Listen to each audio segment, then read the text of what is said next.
எல்லாருக்கும் வணக்கம். என்னது இது வித்தியாசமாக இருக்கேன்னு பார்க்குறீங்களா? இதுதாங்க திருமுறைப்படி தமிழ் மந்திரங்கள் ஓதி வீட்டில் நடக்கக்கூடிய பூஜை.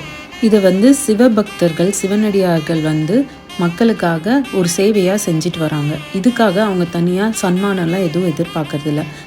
இந்த பூஜைக்கு தேவையான பொருட்களும் மாலைகள் பூக்கள் அதுக்காக மட்டும் நம்ம செலவு செய்தால் போதும்.